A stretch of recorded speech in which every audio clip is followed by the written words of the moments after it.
satisfied, I'm on my way.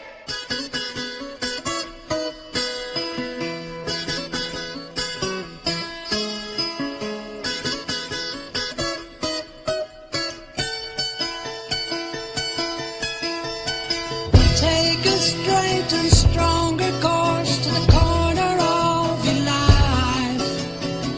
Make the White Queen run so fast, she hasn't got time to make you wife.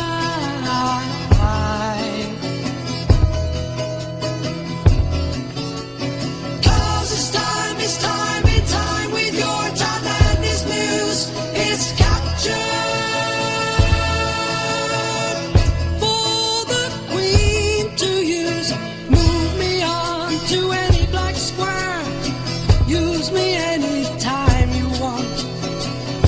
Remember that the goal is for us all to capture all we want. Yeah. Don't surround yourself with yourself. Move on back to square. Send an instant comment to me. Initial it with loving.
Yes, we can.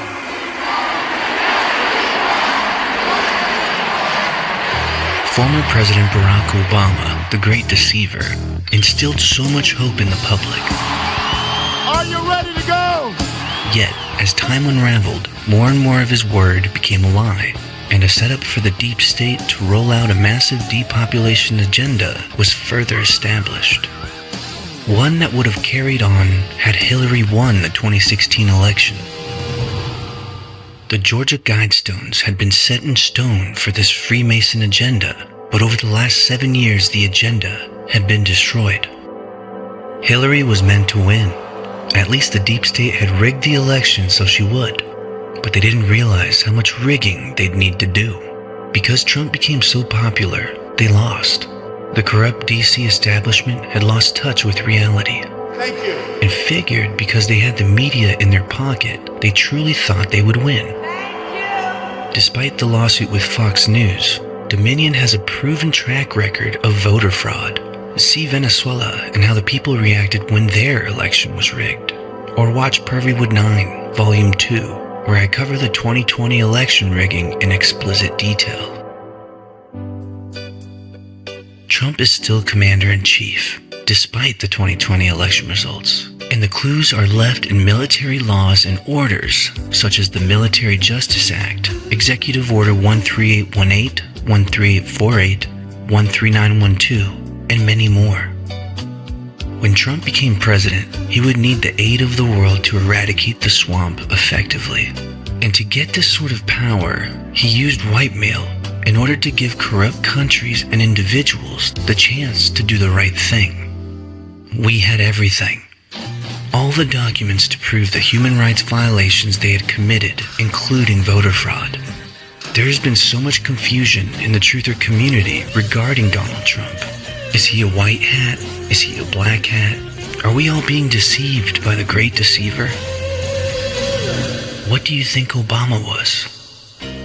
The moment presidential power was lost by the deep state in D.C., the military, the alliance of world generals, and UN Security Council understood they had 4 years to set the groundwork for the plan that would ultimately drain the swamp and free the world from a future of tyranny under a one-world government.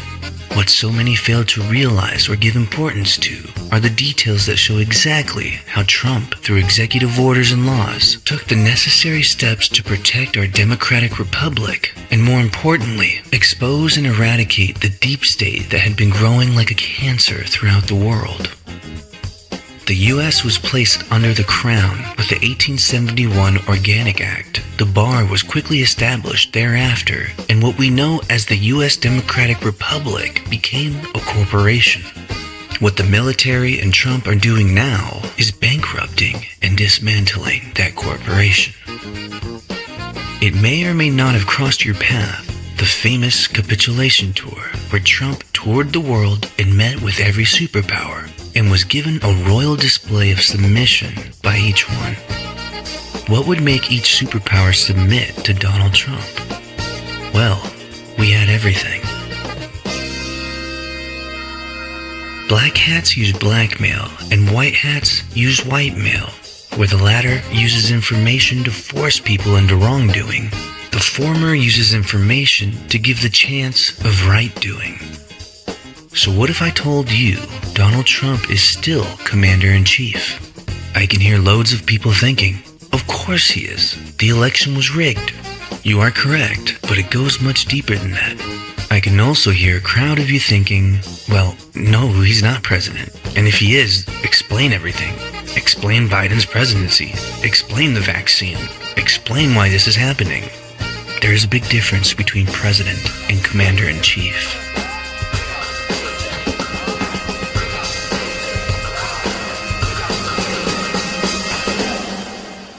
This film is for believers, and primarily for the doubters. The information to be presented can be verified via military executive orders and laws. That means this film isn't purely theoretical. Its majority is based in fact. It's based upon documentation that derives from .gov and .mil websites. This allows viewers to continue their research after the seeds of this film have been planted. Don't just blindly believe what is to be shown here. Let it guide you. By doing your own research, you will earn the reward of understanding and will be better able to explain this to your peers. And the hope you had forgotten will return in greater strength than ever before. So buckle up and enjoy the ride. By the end, you will realize why they say this is the greatest show on earth.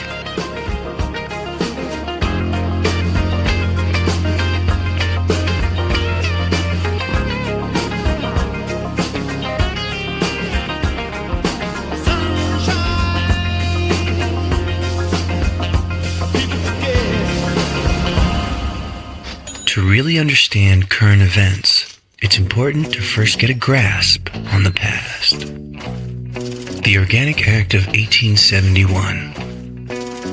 On February 21st, 1871, the 41st Congress passed legislation entitled An Act to Provide a Government for the District of Columbia.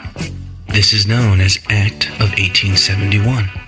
By this action, and with no constitutional authority, a separate form of government and constitution was created for the 10 square miles of land known as the District of Columbia, or Washington, D.C. Incorporated.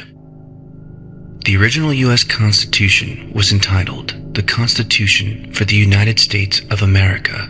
The Act of 1871 changed that title to read the Constitution of the United States of America.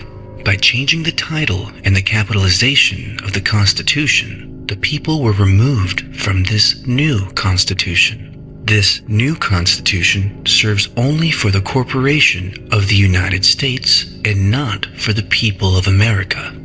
The people now have no rights or freedoms, no ownership of property, no right to travel, no right to marry, no right to do business. They are only debt slaves who must serve the corporation. Slaves have no rights. only privileges and permission to live on their master's property. Should they try in any way to use the corporate constitution, they will be charged with criminal trespass because they are not a party to this private contract entitled the Constitution of the United States of America. Our Constitution explicitly states that no citizen shall pay any direct tax to the federal government. Why are the citizens in all our sovereign states forced to pay federal income tax, which is collected by a foreign corporation of England called the Internal Revenue Service, the IRS? Our Constitution explicitly states that our currency is to be backed fully by gold and silver, and that our banking system is to be under control of the Treasury of the United States of America and the Congress. Why is it that I cannot receive gold or silver coin for my currency at my bank? Why does our paper money say Federal Reserve note and not gold or silver certificate as it once did? Why are our banks called Federal Reserve banks and not U.S. Treasury banks? Why is the Federal Reserve bank system owned by a British foreign corporation and controlled by the 13 most wealthy families of our world? The strength of a nation's currency is based on the strength of that nation's economy. And the American economy is by far the strongest in the world. Accordingly, I have directed the Secretary of the Treasury to take the action necessary to defend the dollar against the speculators. I have directed Secretary Connally to suspend temporarily the convertibility of the dollar into gold or other reserve assets, except in amounts and conditions determined to be in the interest of monetary stability and in the best interest of the United States. Do you understand this is why you are charged fees to travel, to marry, to do business, or even visit corporate parks? Do you understand why you must pay income tax, bank interest, and lose all your collateral in foreclosure? Do you understand why you lose in court? Why your family has no privacy or security? And why the feds are all over the 50 states? The deep state blossomed in Washington, D.C. For over 100 years, it's become a nest bed for highly corrupt, power-seeking individuals, all working for the 13 most wealthy families in the world. This is the swamp. Draining the swamp that's been growing for over 100 plus years requires a multi-layered operation that in order for it to be pulled off, it can't look obvious. It's done behind the scenes and requires a lot of thought, planning, organization, and most importantly, time. Why is it taking so long? Have you ever heard of Stockholm Syndrome? It's a condition in which hostages develop a psychological bond with their captors. We are those hostages. The brainwash of 100 plus years has a large portion of the public willing to fight for their captors.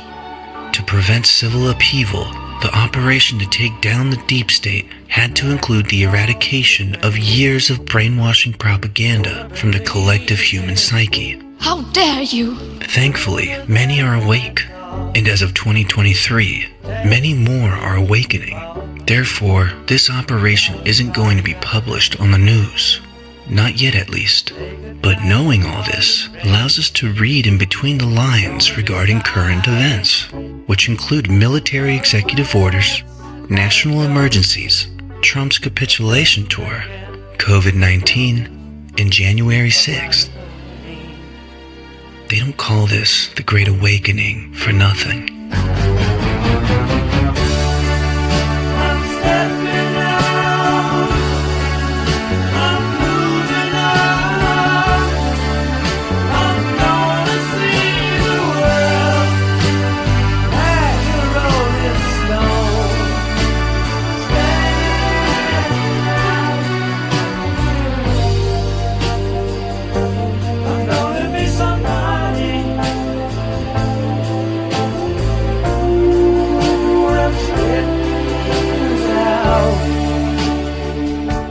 In order to start reading in between the lines and seeing current events with more accuracy, God helped us understand this plan further. With the help of military veteran Derek Johnson his analysis of sequential events regarding military action and President Trump's executive orders and national emergencies, and even Biden's continuation of those orders, we clearly see Donald Trump is still Commander-in-Chief under the continuation of government, also known as devolution. And because of national emergencies kept active by President Biden, which are in complete discordance to what Joe Biden has stood for his entire political career, it's very obvious. Once it clicks, the military, not DC, and with the Constitution put on pause, is in full control. What you're about to see is a detailed outline of military law, executive orders, and Trump's whereabouts throughout the world, all starting from 2015. When put together sequentially, it'll make sense, the order of events that took place to set the stage for the greatest show on earth. Today's ceremony, however, has very special meaning, because today we are not merely transferring power from one administration to another, or from one party to another, but we are transferring power from Washington, D.C., and giving it back to you, the people.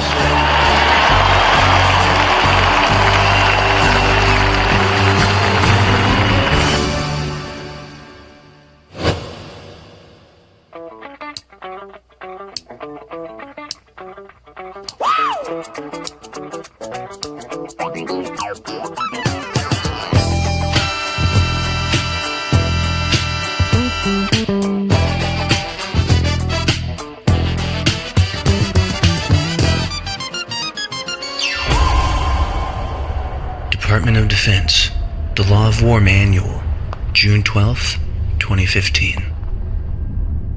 The Law of War Manual is the Department of Defense's war manual.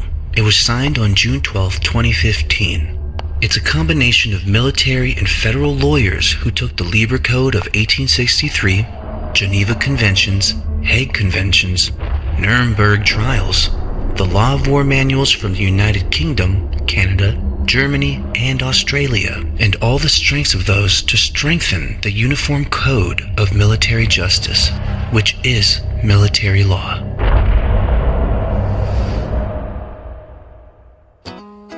The Golden Escalator. In the moments before his announcement, Trump came down the Golden Escalator at Trump Tower prior to announcing his run for president. What are the odds of that? Just 4 days after the Law of War Manual was passed.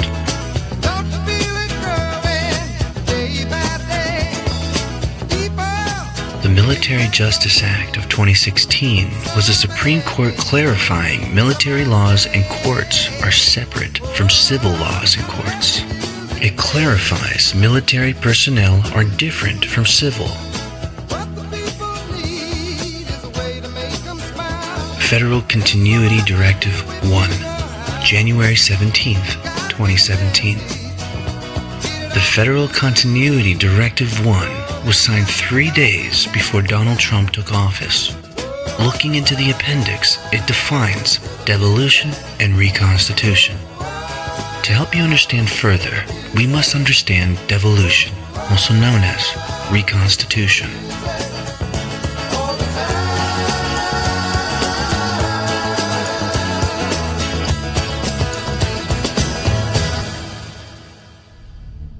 Devolution. Devolution is a component of continuity planning that establishes procedures to transfer statutory authority and responsibilities from an organization's primary operating staff and facilities to another designated staff and one or more facilities for the purpose of sustaining essential functions. Devolution may be temporary or may endure for an extended period. A devolution plan is activated upon the threat of or in response to a catastrophic emergency that either renders the organization's primary leadership and operating staff unavailable or leaves them incapable of sustaining essential functions from primary facilities. Reconstitution. Reconstitution is the final phase of a continuity event, the process by which surviving and/or replacement personnel resume normal operations and may occur at any designated location that provides the staff, facilities, and systems necessary to sustain essential functions. Just prior to the signing of Federal Continuity Directive 2 on June 13, 2017, the directive that would actually implement the continuity of government and so much more, Trump embarked on an international tour, famously known as the Capitulation Tour.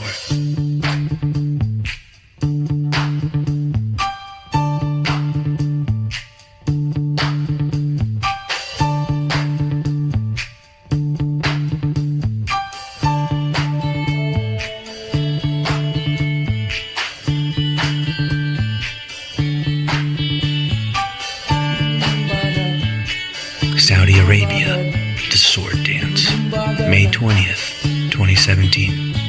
Pressure, pushing down on me, pressing down on you.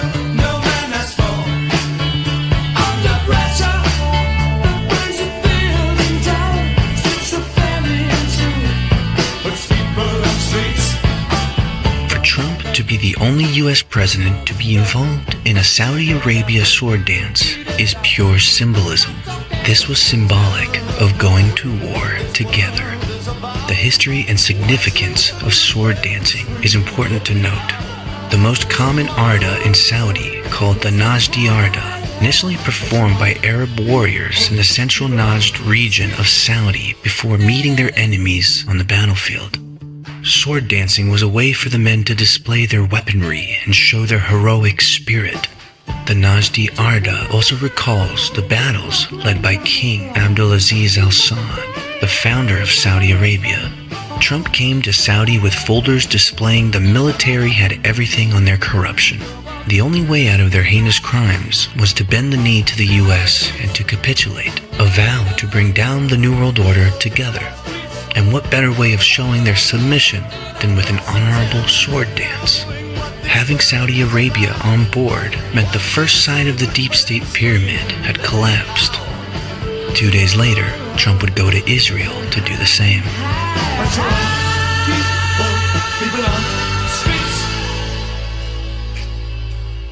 Israel, May 22nd, 2017.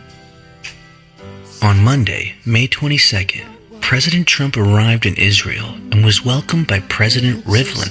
Shortly after arriving, President Trump and Rivlin delivered remarks. Most importantly, President Rivlin proclaimed, America is back in the area.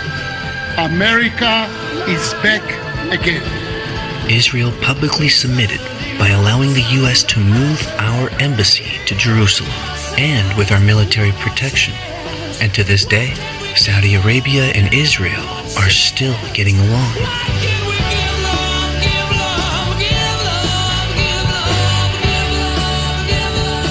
Make note that Trump visited the Wailing Wall just prior to Israel moving their embassy. If you've ever heard people falsely claim Trump a Jesuit, this is where the false interpretation comes from.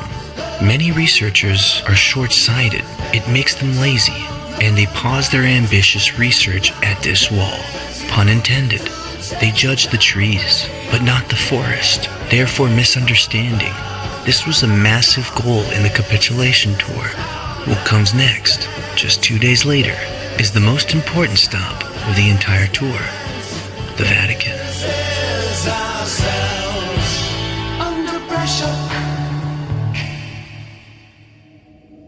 Trump left Israel and flew straight to Rome, May 24th, 2017. Pope Francis would now be shown concrete evidence of human trafficking provided by the new coalition of U.S., Saudi Arabia, and Israel. Red lines were drawn in the sand at Rome. The outcome? The Pope submitted to the U.S. publicly in this famous picture.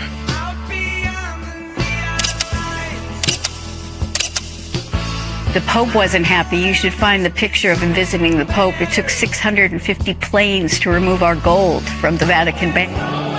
Think he's always frowning like that? Have a look when Pope Francis was visited by Obama.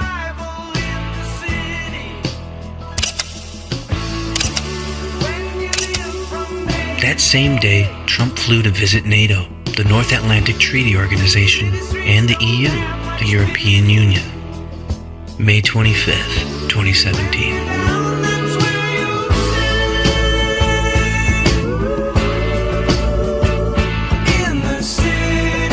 The EU is a unique and essential partner for NATO, as the two organizations share a majority of members, have common values, and face similar threats and challenges. EU leaders publicly submitted when Trump walked in late like a boss.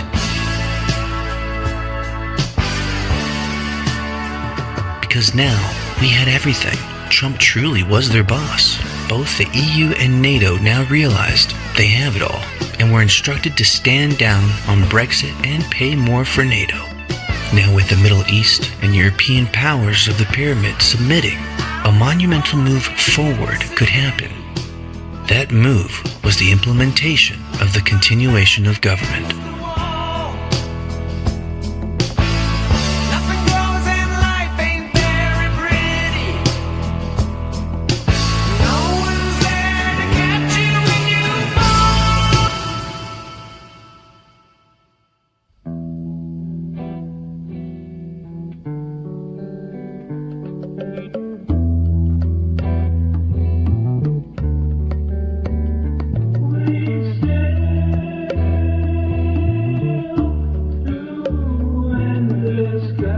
Federal Continuity Directive 2, June 13th, 2017. FCD2 outlines requirements and provides checklists and resources to assist federal executive branch departments and agencies in identifying and assessing their essential functions through a risk-based process, and in identifying candidate primary mission essential functions that support the national essential functions. In short, FCD2 provides the implementation protocols for the continuation of government and so much more. Just 4 months later, after getting wind of what Trump was doing, the deep state cabal tried to strike back. The Las Vegas Massacre, October 1st, 2017.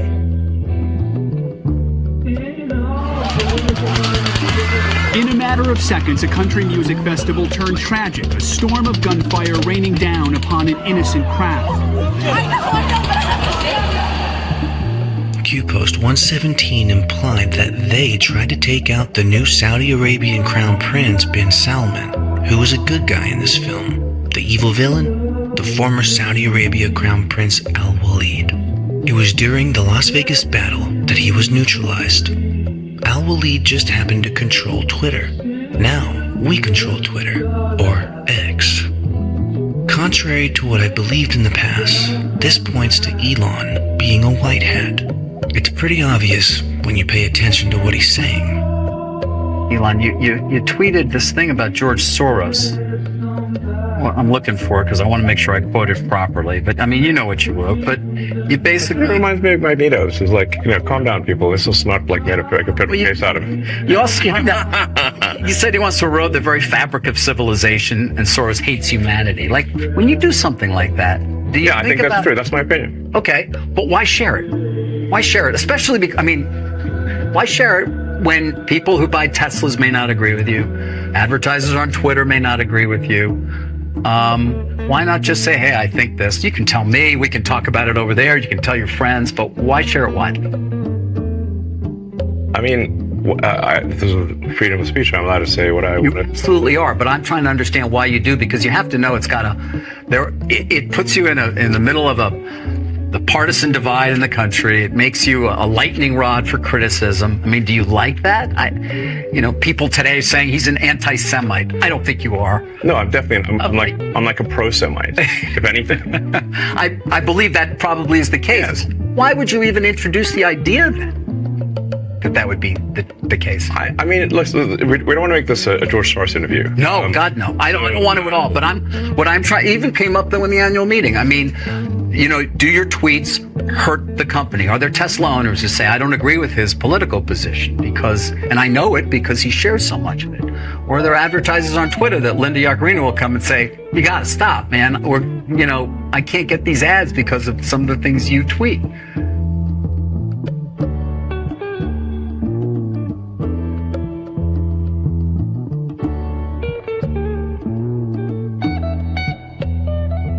You know, I'm reminded of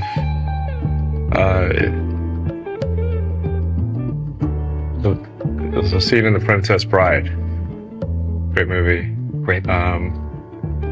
where he confronts the person who killed his father. And he says,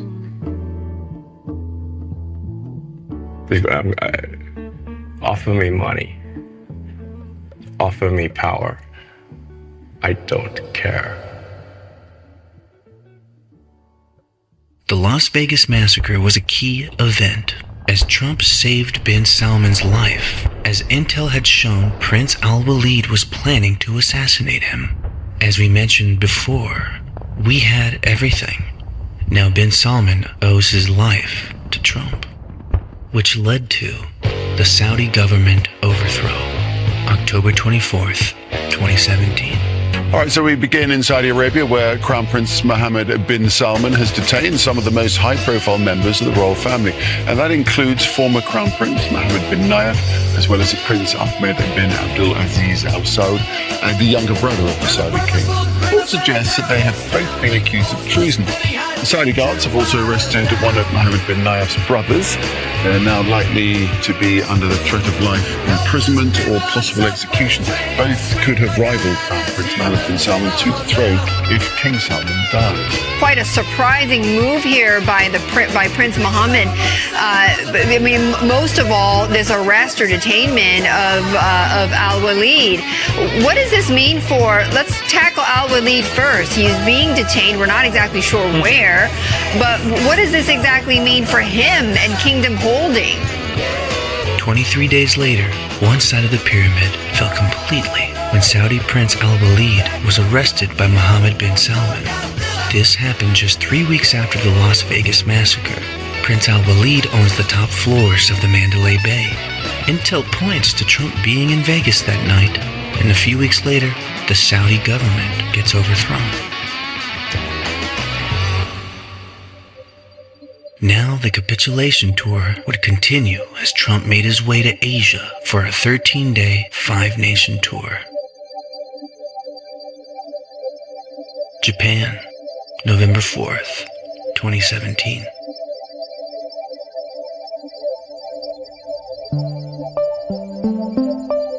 The effect of Trump's visit had the Japanese emperor removed.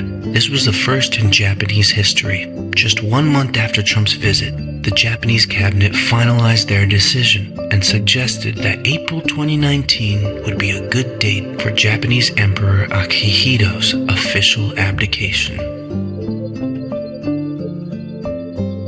A sacred ceremony to mark the transition to a new era for the world's oldest continuous monarchy.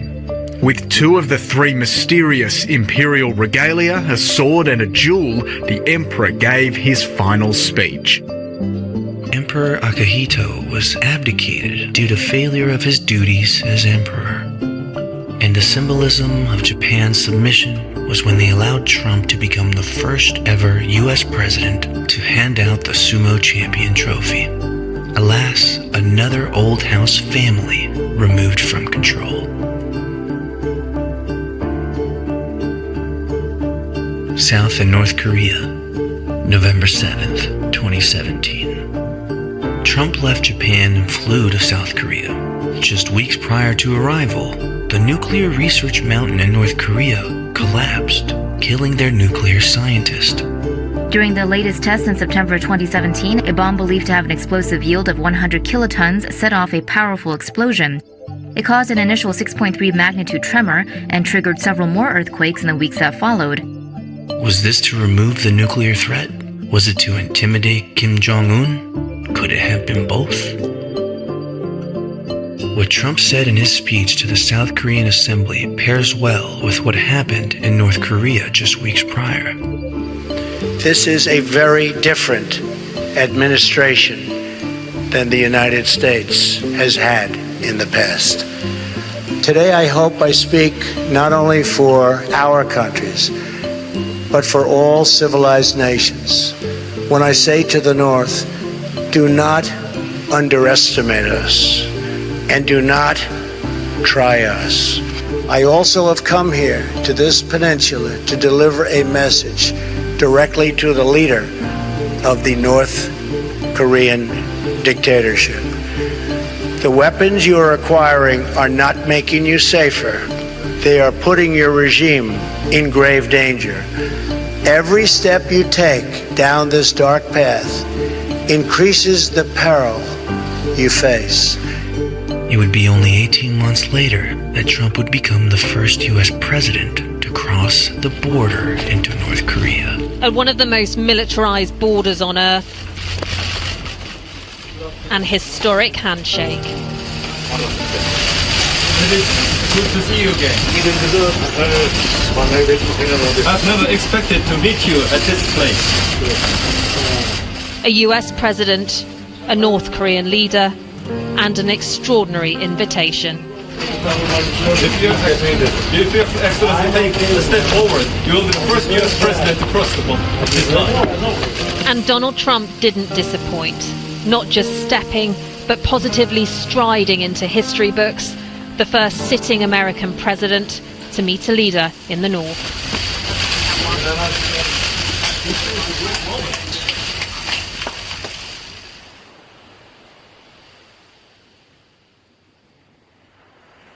China, November 8th to 10th, 2017.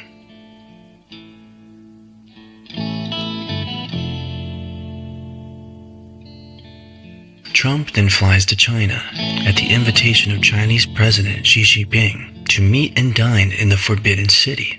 Trump became the first foreign leader to ever dine in the Forbidden City since the founding of modern China. This is a massive act of submission.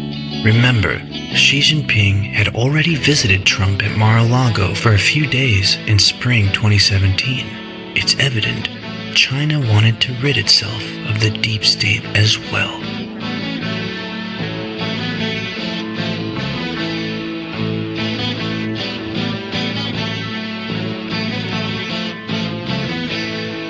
Two days later, on November 12th, 2017, Trump visits Vietnam.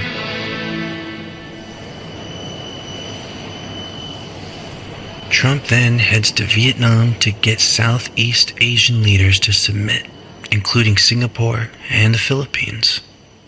Trump is placed in the honor position to the right of the Vietnam leader as proof of submission. At the core of it all, it's about stopping trafficking. Philippines submit. On the Council of Foreign Relations website, Joshua Kurlansik writes on Trump and Philippines president having a bromance. He points to Trump making human rights a low priority in Southeast Asia. Joshua writes, "The Philippine president seems to appreciate a U.S. leader who has made human rights a low priority in Southeast Asia and who thus has mostly ignored any criticism of Duterte's undermining of the rule of law. Indeed, the Trump administration has downplayed human rights in all aspects of U.S. foreign policy, including bilateral meetings with foreign leaders and funding for rights and democracy programs within the U.S. government, among other areas." Trump extended his stay to attend another summit, and this marked the end of the Asia tour. And with no coincidence, the Trump administration executive orders, particularly on human rights violations, appeared just 1 month later. Donald John Trump would declare national emergency with respect to serious human rights abuse and corruption around the world. Before we explore Executive Order 13818, it's best to take a minute to understand what an executive order actually is.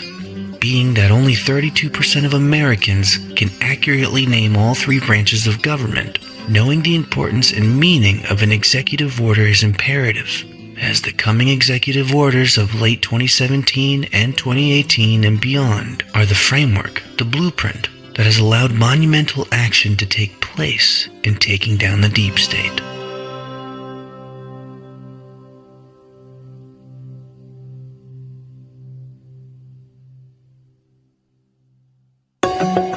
The power of the pen. With just their signatures, U.S. presidents can issue executive orders, documents that direct the actions of the federal government. They have the force of law. There are limits on the president's ability to issue orders. The order must specify what authority is used to make it, either the Constitution or a law. Executive orders can be overturned. Courts can rule them unconstitutional.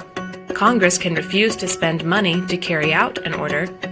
Congress can pass legislation to invalidate them. Future presidents can undo an order by issuing a new one. All U.S. presidents except one, William Harrison, who died after 1 month in office, have issued at least one executive order. And some executive orders make history. In issues large and small, presidents use executive orders to shift priorities and change the way the federal government does business.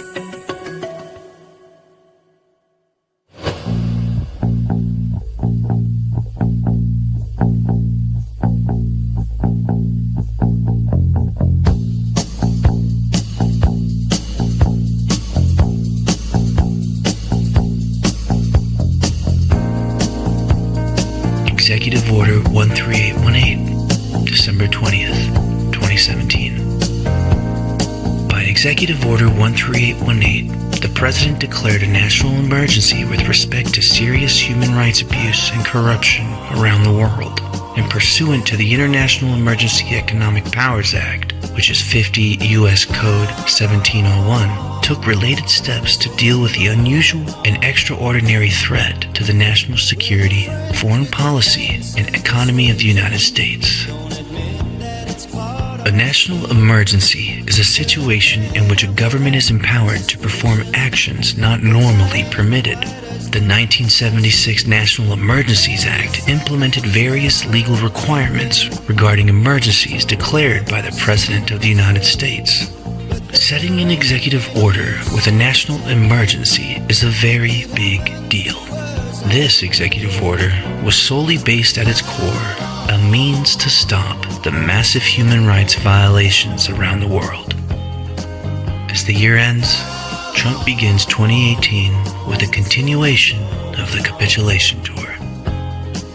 Davos, Switzerland, January 26, 2018. As we enter 2018, the world leaders understand the plan, and average U.S. citizens are waking up to Q. Trump flies into the lion's den at Davos, Switzerland, with Soros present. All the largest global CEOs and bankers submit to Trump at Davos, and you can see Trump has been given the seat of honor right in the center. The CEOs and bankers understood what you understand now. They knew the U.S. was under military control, and to survive, they had to play ball. Trump stated, "The world is witnessing the resurgence of a strong and prosperous America." And just 2 months after, on a Trump-approved submission trip, Mohammed bin Salman heads to Silicon Valley, a valley where Saudi Prince Al-Walid no longer held superiority. Mohammed bin Salman tours Silicon Valley, March 20th, 2018. With the takedown of puppeteer Al-Walid, Crown Prince bin Salman goes on a Trump-approved submission trip to all the CEOs formerly owned and controlled by the Saudi Arabia side of the pyramid: Google, Apple, Twitter, Facebook, Microsoft. Donald Trump has set the chess table properly by assembling a worldwide task force that would essentially team up with the U.S. military to drain the swamp. As Mohammed bin Salman set Silicon Valley straight, Trump came back to the White House and got busy. From January to December of 2018, Donald Trump would publish 37 executive orders, from Executive Order 13820 to Executive Order 13856.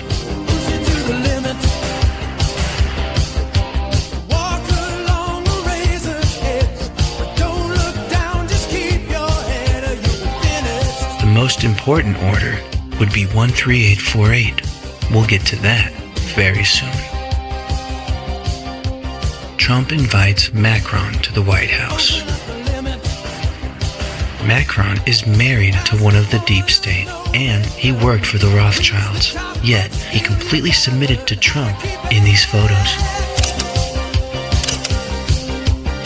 Trump has it all, and these leaders are being tasked with cleaning up their deep states. or Trump will declass it all.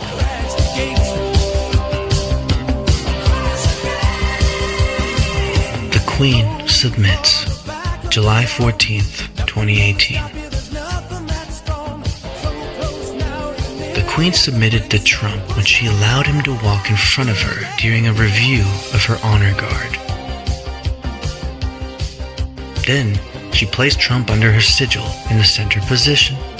Then, she had him sit in Winston Churchill's chair. Total submission photos. As Trump continues on his global submission tour, he visits Norway to meet Putin. July 25th, 2018. In that famous summit, Putin throws Trump a soccer ball and says, "The ball is in your court."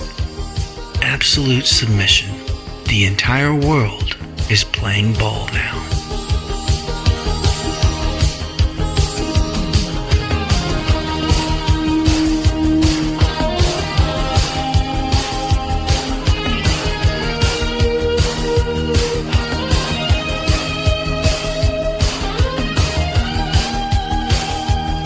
Now for the most important executive order, 13848, September 12th, 2018. Election interference. It was written 2 months before any election under Donald Trump. It's current and active till September 2024. That's right, Joe Biden has extended this executive order. This is a clue that the president is acting under Commander-in-Chief.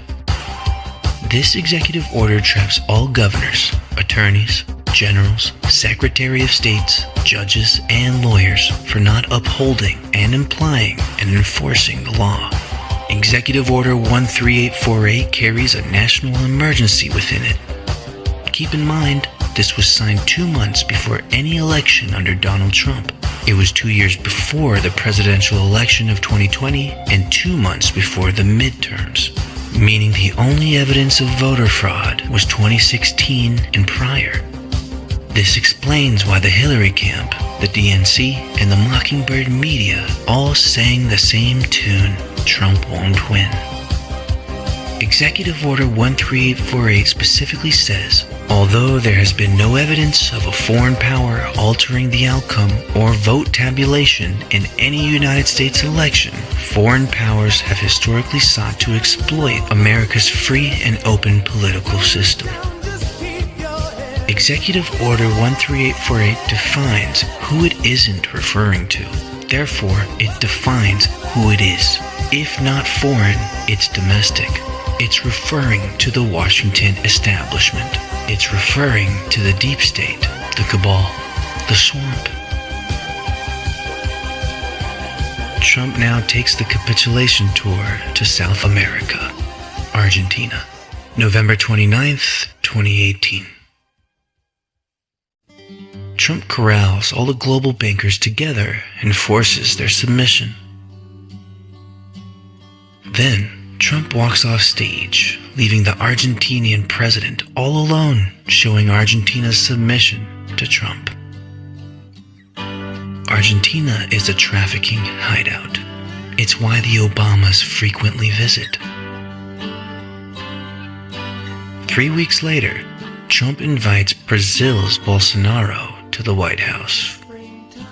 March 19th, 2019. Trump welcomes a new friend to the table when Brazil elects their version of Trump with Bolsonaro as president. Many see the submission with his hands clasped, and quickly after his visit, Bolsonaro arrests Oprah's best friend, then accused trafficker, now guilty, John of God. I watched the fire that grew so low.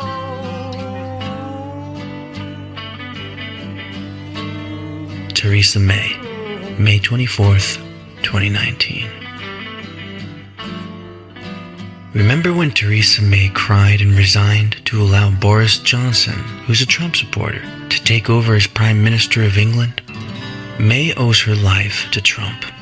Intel hinted that Trump alerted May to a hit on her by the deep state. so much to be optimistic about. I will shortly leave the job that it has been the honour of my life to hold.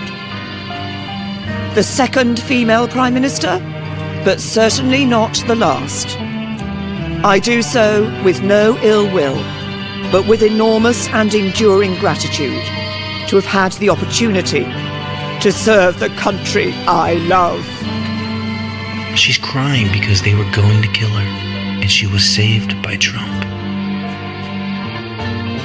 Space Force, established December 20th, 2019. The U.S. Space Force is responsible for organizing, training, and equipping Guardians to conduct global space operations that enhance the way our joint and coalition forces fight, while also offering decision-makers military options to achieve national objectives. Enhance the way our joint and coalition forces fight? This sounds like the branch of the military responsible for worldwide military operatives. Certainly something that was established on Trump's capitulation tour. It's key to note that Russia was the first nation to have a space force, and the Russians are known for gathering intel. It is said that Space Force was active in collecting all the election fraud that occurred during the 2020 election.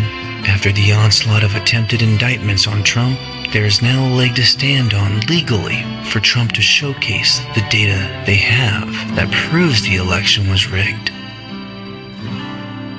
Before Trump ends his international visits, he heads to India.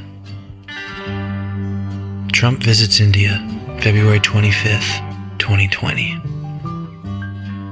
Trump now turns his focus to India. Their leader Modi submits publicly to Trump with these hugs. He also clasped his hands together in this photo to show his hands were tied as he submitted. These comms are important to note, and they're very symbolic.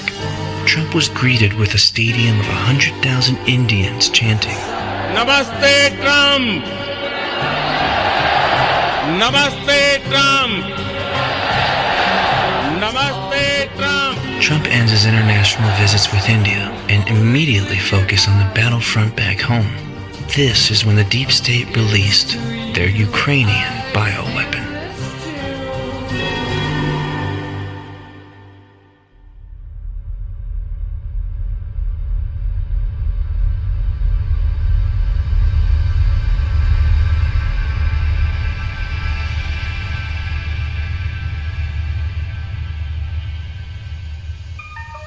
COVID-19, March 13th, 2020. Chaos and division equals power acquisition. COVID was a biological chemical attack. It was going to be used with Hillary as president. They created a problem they already had a solution to. When you know Bush Jr. wrote presidential directives for federal continuity, and, even more damning, when you apply that Obama wrote an executive order in 2009 that specifically says, establishing federal capability for the timely provision of medical countermeasures following a biological attack. Along with mainstream news sources, Bill Gates talking about pandemics and vaccines in 2012, it's very easy to see what was going to happen. How it happened is what you need to understand. The military and World Alliance of Generals gave all the Washington establishment via Congress the chance to do what was right for humanity, but they didn't. They had their rats in Ukraine relinquish these attacks. It wasn't China.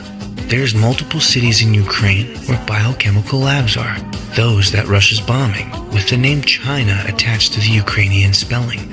It all ties in, it makes sense when you apply the timelines and facts. On March 13th, 2020, Trump declared a nationwide emergency under the Robert T. Stafford Disaster Relief and Emergency Assistance Act, authorizing assistance administered by the Federal Emergency Management Agency, or FEMA, the first known instance of FEMA serving in such a role for a public health incident.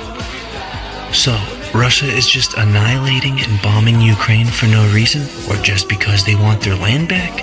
And that requires this kind of list from your taxpayer money? It doesn't make sense. Instead, if you flip the scenario and apply the facts, it makes plenty sense. Obama wrote 3 executive orders for Ukraine in 2014. VP Biden made 7 trips in 7 months to Ukraine in 2014.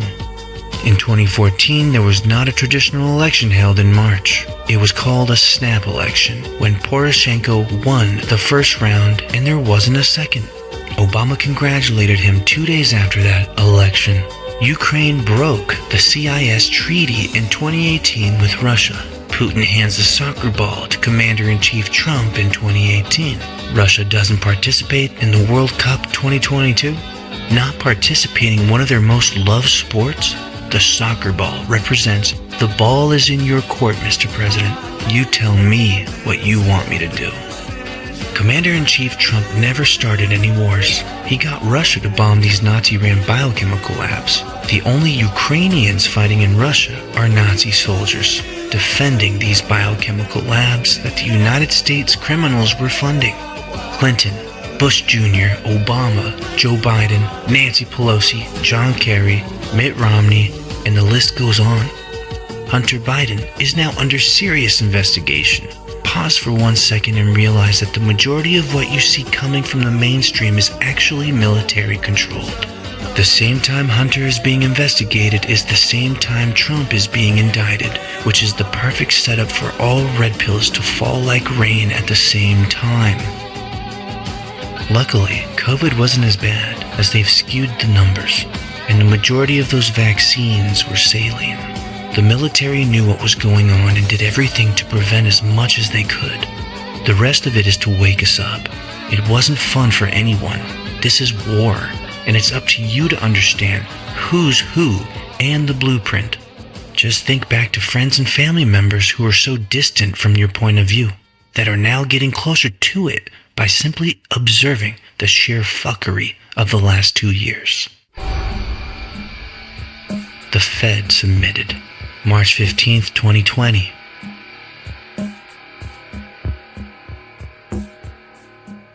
During COVID, the Federal Reserve took a back seat to the Trump-controlled Treasury Department for the first time in 100 years. The Fed submitted and paid out all liquidity while our Treasury secured the assets. It used to be the other way around. Fast forward to a glimpse of today and the Federal Reserve has gone bankrupt. New financial systems are being created, the dollar is failing and will die fairly soon. Here's the G7, a group of 7 of the world's advanced economies, including the US, UK, and Japan. And here's what some call the alternative from the developing world, the BRICS, formed by Brazil, Russia, India, China, and South Africa. The BRICS is trying to position itself as the voice for emerging economies and challenge Western dominance of global affairs. Its leaders are holding a summit in Johannesburg to discuss an historic expansion. More than 40 countries, including Saudi Arabia and Iran, want to join. The expansion of BRICS could definitely boost the group's global influence. Let's look at what a potential enlargement means for the alliance and its ambitions to shake up the global political and economic order. The original term BRIC was actually coined by a Goldman Sachs banker, grouping these really different countries together because they were so fast growing. The leaders of Brazil, Russia, India, and China formalized their relationship in 2009 and invited South Africa to join the alliance a year later. They decided to take that idea in an effort to create a bit of a political and economic counterpoint to what's perceived as the Western hegemony of the global political and economic spheres. The BRICS countries together make up more than 40% of the world's population and almost a third of the world's GDP. According to data from the International Monetary Fund, the bloc has already overtaken the G7 nations' share of the global economy on the basis of purchasing power parity. That's when the purchasing power of different currencies is equalized. Projections by Goldman Sachs show the world's economic balance shifting towards the BRICS and emerging economies. China is expected to overtake the US as the world's largest economy by 2050, with India climbing to number 3. China and India have experienced massive growth since the BRICS were founded in 2009 and certainly have helped them swell in importance and remain relevant on the global stage. China and Russia are pushing to enlarge BRICS. Experts say Beijing is keen to create an alternative grouping to counter the US and the West on the world stage. China has been bullish on expanding BRICS for some time, and they're particularly keen at the moment because of the trade tensions with the US. The US looking to diversify its supply chains away from China. Russia sees an expansion as a way to gain more international allies following its full-scale invasion of Ukraine. South Africa publicly supports the expansion, as does Brazil, but experts say behind the scenes, Brazil and India want a more measured approach. It seems that they are concerned about the group leaning too autocratic, so they want to have very specific requirements for admission to make sure that there's a balance amongst the members and that it doesn't become sort of the autocratic G7. More than 20 countries have formally applied to become part of BRICS, ranging from Saudi Arabia to Ethiopia, Argentina, and Indonesia. Experts say Saudi Arabia is a strong candidate as a major economic and energy power in the Middle East with a growing role in regional diplomacy. Indonesia, with the world's fourth largest population, is another strong contender. Indonesia, being such a large economy and important in the electrification, clean energy tech, electric vehicles, might be a logical choice. One reason for joining the BRICS is gaining access to the bloc's new development bank. Since its founding in 2014, the bank has approved more than $30 billion in loans for development and infrastructure projects. Access to funding from this bank, which seem to be having more favorable terms than a traditional development bank like the World Bank or the IMF, is definitely something that's attractive to a lot of countries. The new development bank also wants to deepen the use of local currencies instead of the US dollar for trade and financing between the BRICS nations.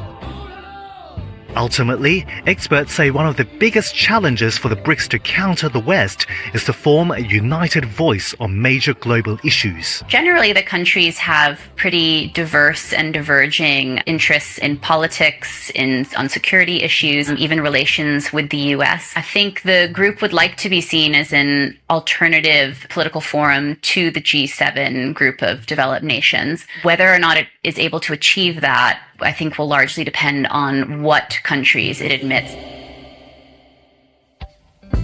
Executive Order 13912, March 27th, 2020.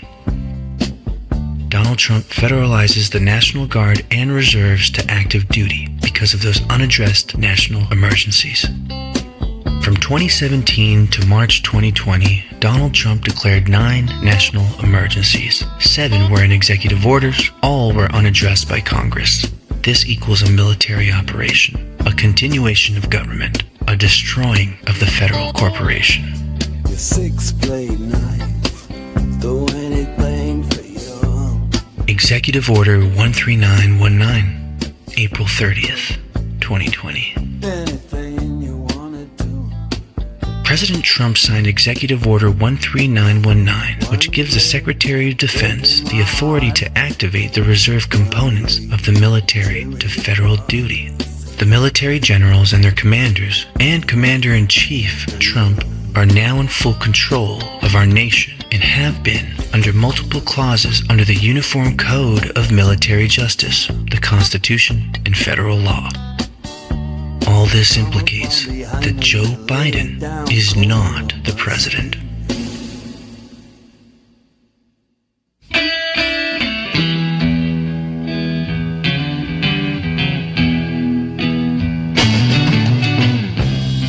Hey Joe, where you going with that gun of yours?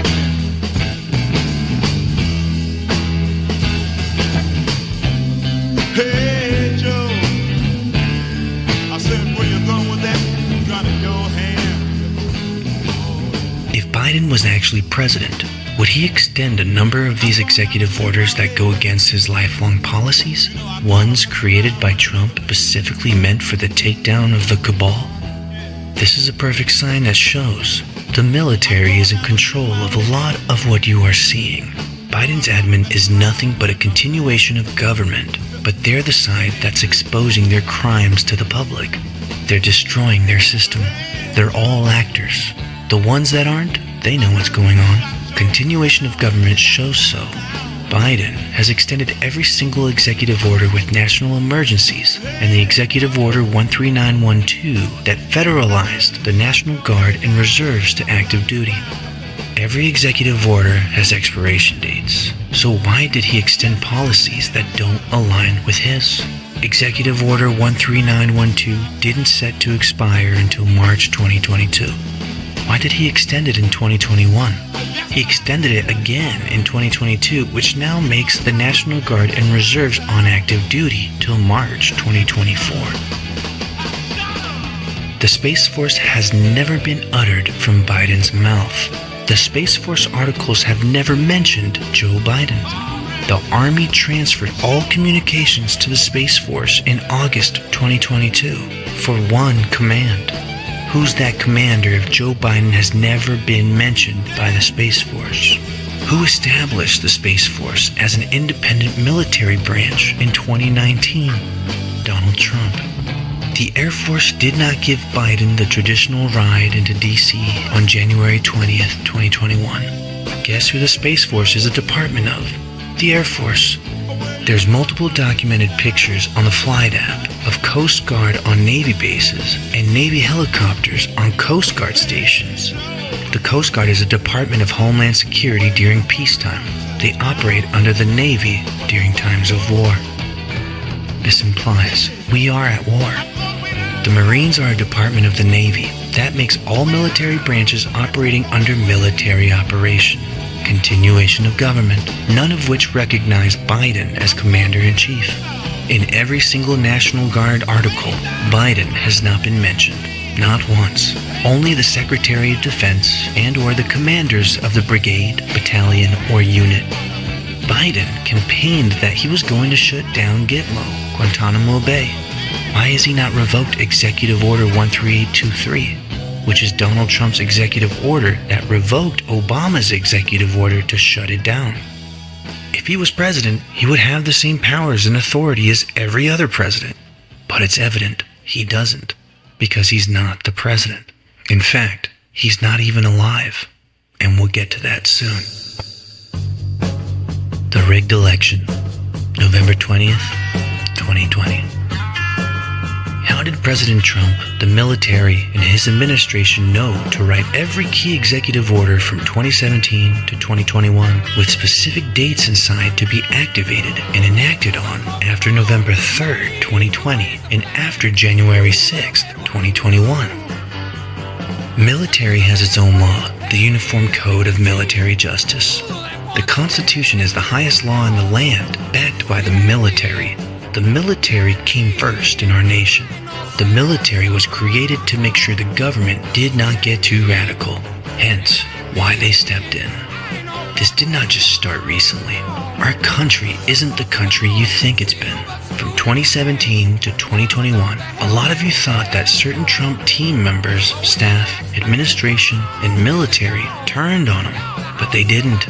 It was part of an operation. They're called white hat operatives. Optics within optics. If you didn't know about the laws, or if you weren't following the laws being signed from 2017 to 2021, you were blind and fell for the bait as you did with everything you witnessed from January 6th and January 20th to present day.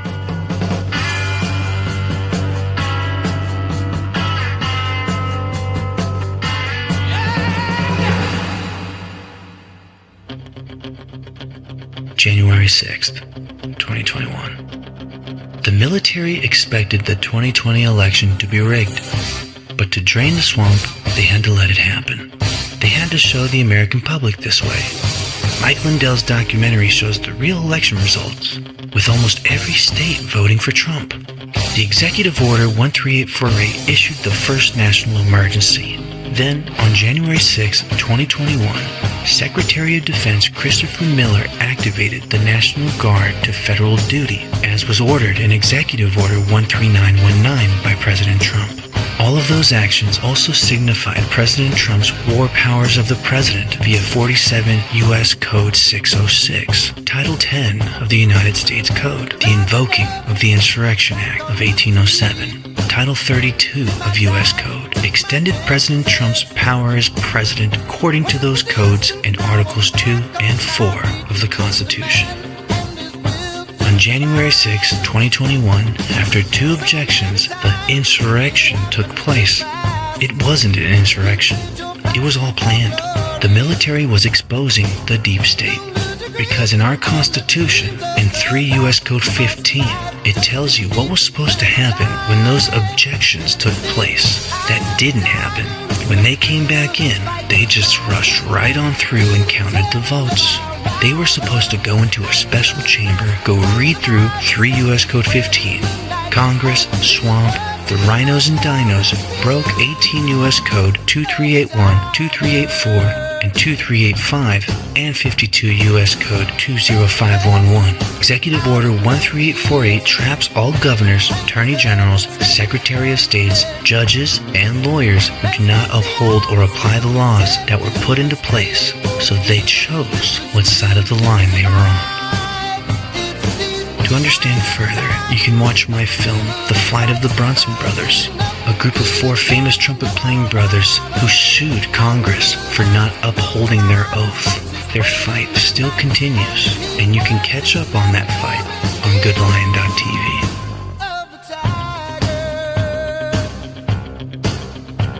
The deep state did in fact control the front lines with FBI operatives, getting us to enter the Capitol. I know because I am one. I faced corrupt judges, correctional officers, and lawyers who all tried to bash my spirit, but only made it stronger. These are the corrupt judges and lawyers who chose to stay on their side. They will regret doing so. This is a multi-layered operation of all the things that the swamp is being drained from. January 20th was also a very important day, as it was the funeral of Joe Biden. That's right, all right in front of our faces. Joe Biden's funeral, January 20th, 2021.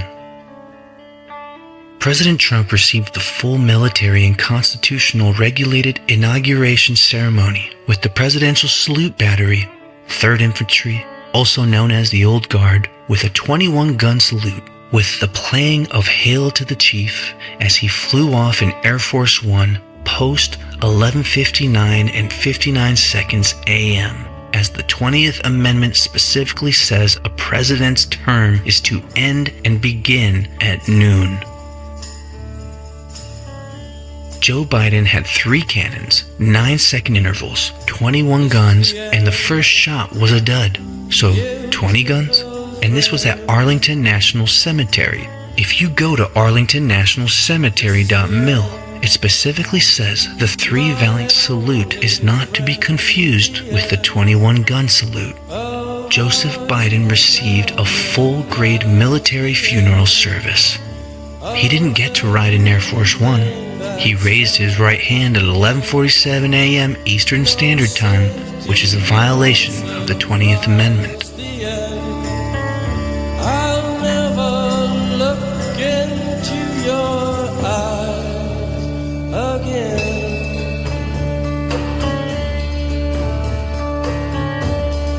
Can you picture what will be?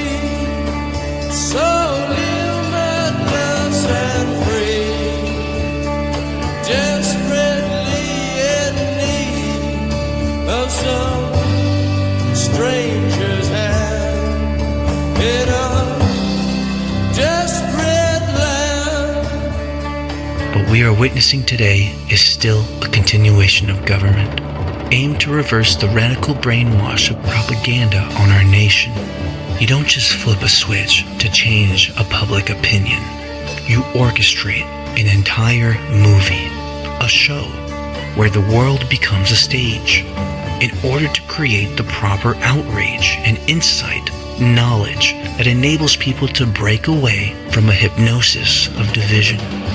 America is like an innocent child that was kidnapped by a dark satanic cult of criminals and pedophiles, using its power to effect worldwide change in its favor.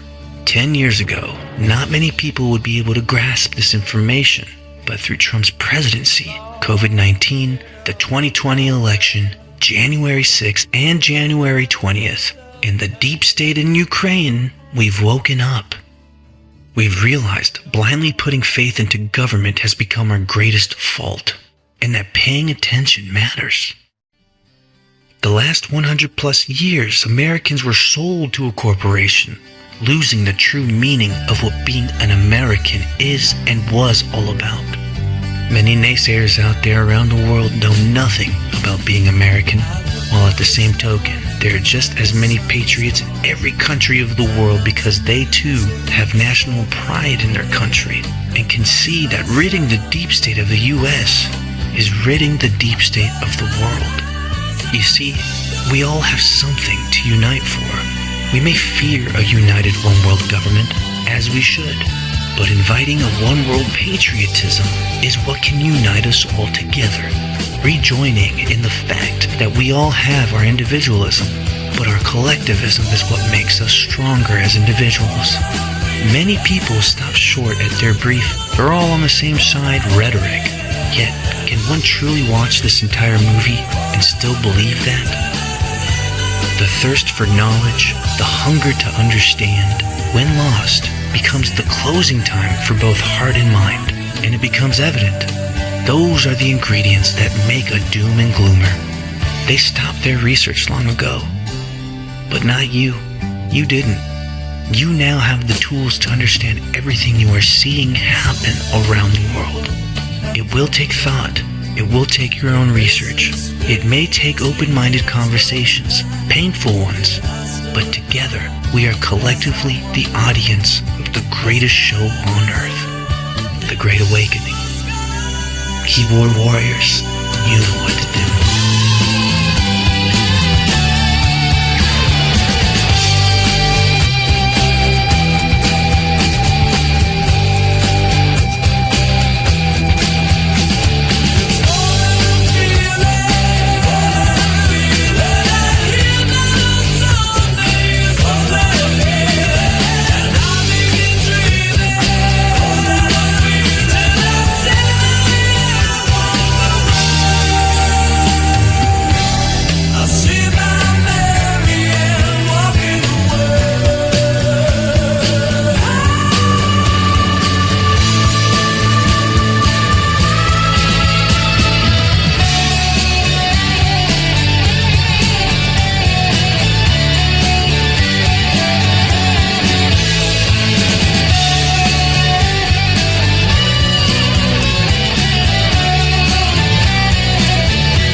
Forget the day and dream of a girl I used to know. I close